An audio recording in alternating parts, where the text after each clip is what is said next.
Juan Crisostomo Ibarra y Magsali, commonly referred to as Ibarra, has been studying in Europe for the past 7 years, though he is a mestizo Filipino. As he arrives back in Philippines, his friend, a prominent man named Capitan Tiago, hosts a reunion dinner. Ibarra had been in Europe for such a long time that he doesn't know what has been going on in the country. At dinner, Father Damaso, who Ibarra thought was friend with his father, treats him badly, which surprises Ibarra. As Ibarra is walking home from the dinner, another family friend, Senor Guevara, follows him and tells him that Ibarra's father died in prison after a campaign of slander against him, and that Father Damaso had a hand in his death. Follow his father's footsteps, peace.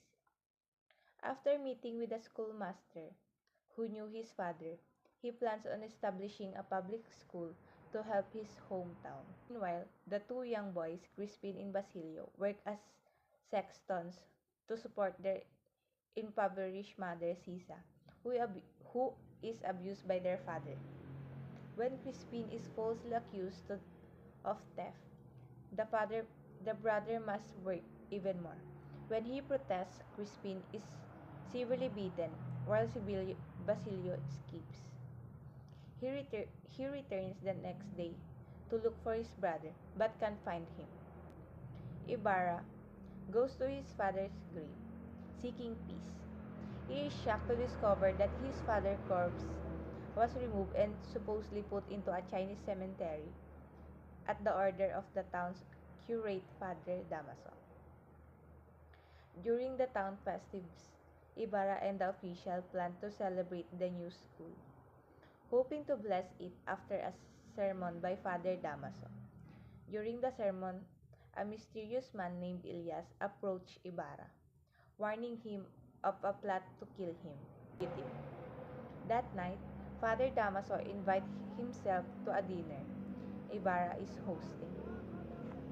He insults both indigenous Filipino and Ibarra's father, specifically. He punches Father Damaso, but before he can kill him, he is stopped by Maria Clara. Ibarra is excommunicated and Maria Clara falls ill, then is re-engaged to a new man after her spineless father's call off her wedding to Ibarra.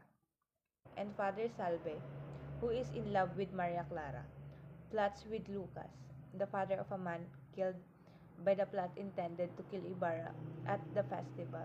To frame Ibarra for a rebellion, is thrown into prison, having been found guilty based on a letter he wrote to Maria Clara before leaving for Europe years ago. Again, Elias rescues him, breaking him out of prison and taking him to Maria Clara. She explains that she gave Father Salve the letter that led to Ibarra being found guilty because he blackmailed her. He knew that her real father is Padre Damaso. Elias and Ibarra run away, but they quickly realize they're being followed by another boat, which will soon catch up. Elias jumps off the boat to confuse their pursuers, who think he is Ibarra, and try to shoot him, while the real Ibarra escapes. They appear to kill him, but they never see his body. Maria Clara tells Father Damaso that she can't marry Linares, the man she is now engaged to, and threatens to commit suicide if she is not allowed to enter in a convent. Because a newspaper reported Ibarra is dead, she cannot bear the thought of being married to another man. Father Damaso reluctantly agrees. On Christmas Eve, Basilio wanders away from the cabin while he's been staying with an adoptive family and looks for Sisa, his mother. He finds her but she doesn't recognize him and run away. Finally, he catches her and faints, and she dies of shock, having finally recognized him. Elias appears telling Basilio that he is about to die and asks Basilio to put his body with Sisa's on a funeral pyre. I die without seeing a dawn light shining on my country. You, who will see it, welcome it for me. Don't forget those who will fell during the nighttime, he says.